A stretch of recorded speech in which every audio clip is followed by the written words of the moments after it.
नमस्कार दोस्तों, एक बार फिर से आप सभी लोगों का जीके के एक मोस्ट इम्पोर्टेंट वीडियो में बहुत बहुत स्वागत है। दोस्तों ये वीडियो इसलिए खास है क्योंकि इस वीडियो में मैं आप लोगों को डायरेक्ट नोट प्रोवाइड कराने वाला हूं। ठीक है, तो आप लोगों के लिए बहुत ही शानदार नोट्स जो कि जीके और जीएस से होंगे इस चैनल पे मैं आप लोगों को प्रोवाइड कराऊंगा और आप लोगों से एक रिक्वेस्ट भी करूंगा कि आप लोग उनका नोट्स बनाते रहें। ठीक है, रेगुलर वे में आप नोट बनाइए। ठीक है, और अपनी तैयारी लगातार करते रहिए। उन नोट्स का आप लोग रिवीजन भी कर पाएंगे। ठीक है, जो नोट्स बनाएंगे आप रिवीजन करने के लिए आपके लिए बहुत ही ज़्यादा बेस्ट होगा। ठीक है, इसलिए मैंने आप सभी लोगों के लिए ये डायरेक्ट नोट्स ही प्रोवाइड कराना शुरू कर दिया है। तो इस वीडियो में आप लोग शुरू से अंत तक बने रहिए, इस नोट्स का पूरा आनंद लीजिए। ठीक है, और वीडियो पसंद आ जाए तो वीडियो को शेयर कर दीजिएगा। ठीक है, तो चलिए शुरू करते हैं आज के इस वीडियो को। आज का जो पहला प्रश्न है दोस्तों, देखिए पहला प्रश्न जो है वो है ग्रीन आईएसओ प्रमाणन पाने वाला भारत का पहला रेलवे स्टेशन कौन सा बन गया है। ठीक है, तो दोस्तों मैं आप सभी लोगों को बता दूं कि ये जो प्रश्न है बहुत ही इंपॉर्टेंट है रेलवे एग्जाम के लिए। ठीक है, तो ग्रीन आईएसओ प्रमाणन पाने वाला भारत का पहला रेलवे स्टेशन जो बना है वो है गुवाहाटी। ठीक है, याद रखिएगा गुवाहाटी जो है भारत का पहला रेलवे स्टेशन है। ठीक है, ग्रीन आईएसओ प्रमाणन पाने वाला। ओके, तो चलिए अगले प्रश्न को देख लेते हैं। अगला प्रश्न है संसदीय शासन प्रणाली सर्वप्रथम किस देश में विकसित हुई। तो इसका जो राइट आंसर है वो है ब्रिटेन। ठीक है, ब्रिटेन जो है इसका राइट आंसर है। दोस्तों मैं आप लोगों को बता दूं कि कॉमनवेल्थ गेम जो हैं 2022 में जो होने वाले हैं वो कहाँ पर होंगे, तो ब्रिटेन में ही होंगे। ठीक है, ब्रिटेन के बर्मिंघम में होंगे। ठीक है, चलिए अगला प्रश्न देख लेते हैं। अगला प्रश्न है केरल में विश्व नामक त्योहार किस महीने में मनाया जाता है। तो वो महीना है दोस्तों अप्रैल। अप्रैल के महीने में ये विश्व नामक त्योहार जो है मनाया जाता है। ठीक है, चलिए अगला प्रश्न देख लेते हैं। अगला प्रश्न है सांची का महान स्तूप है, ठीक है, कहाँ पर स्थित है। तो दोस्तों ये है मध्य प्रदेश में। ठीक है, मध्य प्रदेश की राजधानी क्या है, तो भोपाल है।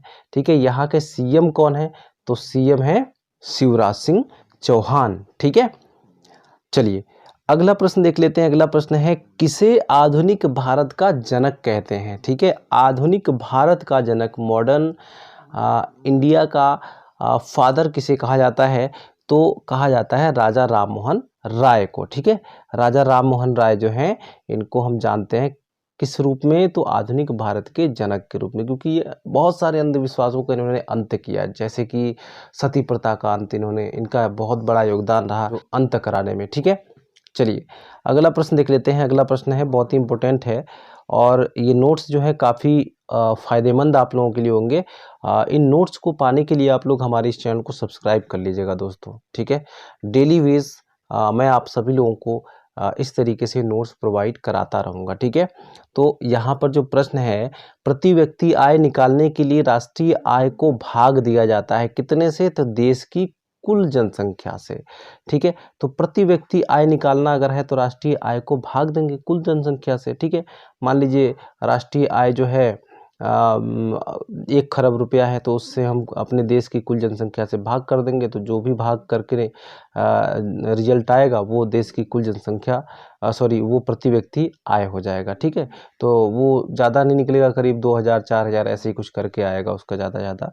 चलिए अगला प्रश्न देख लेते हैं। निम्नलिखित में से कौन सा एक परमाणविक गैस है। ठीक है, तो हीलियम जो है दोस्तों, हीलियम एक परमाणविक गैस है। ठीक है, हीलियम का सूत्र क्या है होता है, तो हीलियम का जो सूत्र होता है He होता है। ठीक है, चलिए अगले प्रश्न को देख लेते हैं। अगला प्रश्न है सवाना की घास की भूमियां पाई जाती हैं, कहाँ पर पाई जाती है दोस्तों, तो सवाना घास की जो भूमि है वो उत्तरी मध्य अमेरिका में पाई जाती है, याद रखिएगा। चलिए अगला प्रश्न देख लेते हैं। किस कांग्रेसी नेता को भारत का महान वृद्ध व्यक्ति कहा जाता है। ठीक है, तो महान वृद्ध व्यक्ति कहा जाता है दादा भाई नौरोजी को। ठीक है, यहाँ पर इस प्रश्न को आप लोग बहुत ही अच्छे से रिवाइज कर लीजिएगा, याद भी कर लीजिएगा। ठीक है, तो चलिए दोस्तों अगले प्रश्न की तरफ बढ़ते हैं। अगला प्रश्न है जीवन रक्षक हार्मोन किस ग्रंथि से स्रावित होती है। ठीक है, तो जीवन रक्षक हार्मोन जो है वो होती है दोस्तों एड्रिनल ग्रंथि से। ठीक है, एड्रिनल ग्रंथि से ये स्रावित होती है। अगला प्रश्न देख लेते हैं। अगला प्रश्न है भारतीय संविधान की व्याख्या करने का मुख्य अधिकारी कौन है। तो भारतीय संविधान की जो व्याख्या कर सकता है उसका जो अधिकारी है, किसके पास अधिकार है दोस्तों, तो सर्वोच्च न्यायालय के पास अधिकार है। ठीक है, अगर हम बात करें वर्तमान में सर्वोच्च न्यायालय के CJI यानी कि चीफ जस्टिस ऑफ इंडिया कौन है, तो कौन है दोस्तों, मुझे कमेंट करके आप लोग ज़रूर बताइएगा। ठीक है, और मुझे कमेंट करके ये भी बताइएगा कि भारत के पहले सर्वोच्च न्यायालय के प्रथम, कह सकते हैं कि सर्वोच्च न्यायालय के प्रथम मुख्य न्यायाधीश कौन थे। ठीक है, तो ये भी आपको कमेंट बॉक्स में बताना है। ठीक है, दिल्ली में इंद्रप्रस्थ के खंडहरों पर दीन पनाह नगर किसने बसाया था। तो दोस्तों बसाया था हुमायूं ने। किसने, हुमायूं ने। हुमायूं किसका पुत्र था, तो बाबर का पुत्र था। ठीक है, चलिए अगला प्रश्न देख लेते हैं। www प्रोटोकॉल का उपयोग करता है, कौन से प्रोटोकॉल का उपयोग करता है दोस्तों, तो ये करता है HTTP का, यानी कि S से होगा हाइपर, T से होगा टेक्स्ट और T से होगा ट्रांसफर, P से होगा प्रोटोकॉल। ठीक है, तो इस तरीके से हाइपर टेक्स्ट ट्रांसफर प्रोटोकॉल का उपयोग करता है दोस्तों। ठीक है, अगर www की अगर हम फुल फॉर्म की बात करें तो इसका जो फुल फॉर्म है वो है वर्ल्ड वाइड वेब। ठीक है, चलिए अगले प्रश्न की तरफ बढ़ते हैं।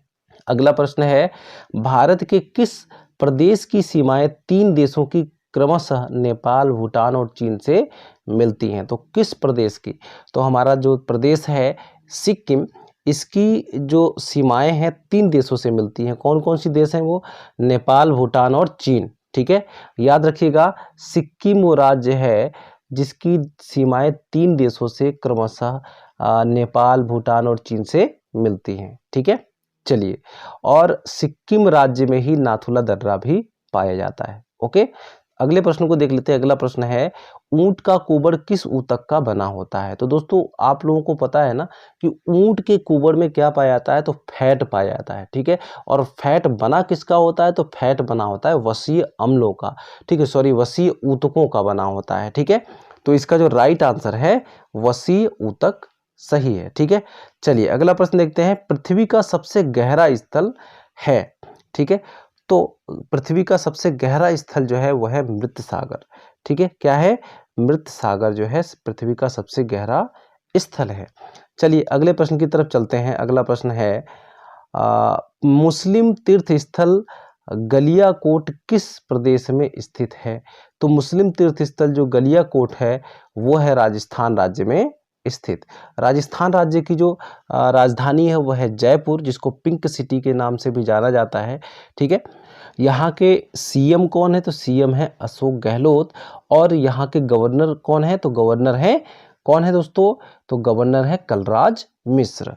चलिए अगले प्रश्न की तरफ बढ़ते हैं। अगले प्रश्न है हर्षवर्धन के समय में कौन सा चीनी तीर्थयात्री भारत आया था। ठीक है, तो हर्षवर्धन के समय में वेनसांग जो है ये चीनी यात्री था, ये भारत आया था। ठीक है, चलिए अगले प्रश्न की तरफ बढ़ते हैं। अगला प्रश्न है हर्षचरित के लेखक कौन थे। तो हर्षचरित के लेखक थे दोस्तों बाणभट्ट। ठीक है, कौन थे, बाणभट्ट हर्षचरित के लेखक थे। ठीक है, चलिए अगले प्रश्न की तरफ बढ़ते हैं। अगला प्रश्न है राष्ट्रीय कृषि विपणन संस्थान कहाँ पर स्थित है। तो राष्ट्रीय कृषि विपणन संस्थान स्थित है दोस्तों जयपुर में। जयपुर कहाँ पर है, तो राजस्थान में। और जयपुर को हम गुलाबी शहर या पिंक सिटी के नाम से भी जानते हैं। ठीक है, समझ में आया। और यहाँ का अभी CM की भी बात कर लिए थे हम लोग। राजस्थान के CM कौन है, तो अशोक गहलोत हैं। और गवर्नर कौन है, तो कलराज मिश्र हैं। ठीक है, चलिए अगले प्रश्न की तरफ बढ़ते हैं। अगला प्रश्न है त्वचा की ऊपरी सतह क्या कहलाती है। तो हमारी जो त्वचा की ऊपरी सतह होती है, आप त्वचा तो समझ रहे हैं ना, सबसे ऊपरी जो ये हमारी चमड़ी है इसको हम त्वचा बोलते हैं। ठीक है, इसकी ऊपरी सतह जो है वो कहलाती है एपिडर्मिस। ठीक है, क्या कहलाती है, एपिडर्मिस कहलाती है, इसका राइट आंसर है। चलिए अगला प्रश्न देखते हैं। रक्त में पाई जाने वाली धातु है, रक्त में कौन सी धातु पाई जाती है। बताना है आपको, तो लोहा पाई जाती है दोस्तों। आपको पता है ना, आयरन पाई जाती है हमारे हीमोग्लोबिन में। हमारे रक्त का जो मेन कंपोनेंट क्या है, तो वो है हीमोग्लोबिन, जिसके कारण हमारे रक्त का रंग लाल होता है। ठीक है, तो हीमोग्लोबिन जो है हिम प्लस ग्लोबिन से मिलकर बना है। ठीक है, हिम मतलब होता है आयरन और ग्लोबिन जो है एक प्रोटीन है। ठीक है, तो आयरन और प्रोटीन मिलकर हीमोग्लोबिन का निर्माण करते हैं। इनका काम क्या होता है, तो ऑक्सीजन का ट्रांसपोर्टेशन करना। ठीक है, चलिए अगले प्रश्न की तरफ बढ़ते हैं। अगला प्रश्न है, कौन पहले एक क्रांतिकारी थे जो बाद में एक योगी और दार्शनिक बन गए? ठीक है, तो ये कौन थे, तो ये थे दोस्तों अरबिंदो घोष। पहले एक क्रांतिकारी थे, फिर क्या हुआ, फिर कुछ इनके जीवन में कुछ ऐसी घटना घटी जिसकी वजह से वो योगी हो गए, और योगी होने के साथ साथ वो दार्शनिक भी बन गए थे। ठीक है, यहाँ पर राइट आंसर क्या है, अरबिंदो घोष है। ठीक है, आज का अगला प्रश्न देख लेते हैं। अगला प्रश्न है पृथ्वी के धरातल के कितने % भाग पर महाद्वीपों का विस्तार पाया जाता है? तो इसका राइट आंसर दोस्तों 29.2% भाग पर। ठीक है, और पृथ्वी पर अब तक कितने महाद्वीपों की खोज हो चुकी है, तो पृथ्वी पर 7 महाद्वीप पाए जाते हैं। ठीक है, कौन कौन से, तो एशिया महाद्वीप, अफ्रीका महाद्वीप, यूरोप महाद्वीप, उत्तरी अमेरिका, दक्षिणी अमेरिका, ऑस्ट्रेलिया और अंटार्कटिका, ये 7 महाद्वीप हैं। इनका नाम भी आपको याद होना चाहिए। ठीक है, सबसे बड़ा महाद्वीप जो है एशिया महाद्वीप है, और सबसे छोटा महाद्वीप जो है वो है ऑस्ट्रेलिया। ठीक है, तो आज के वीडियो में दोस्तों इतना ही। तो दोस्तों उम्मीद करता हूँ कि वीडियो आपको पसंद आई होगी। वीडियो पसंद आई तो वीडियो को लाइक कीजिएगा और मुझे कमेंट करके जरूर बताइएगा कि ये वीडियो कैसी लगी। ठीक है, तो मिलते हैं अगले वीडियो में, तब तक के लिए बाय बाय, टेक केयर।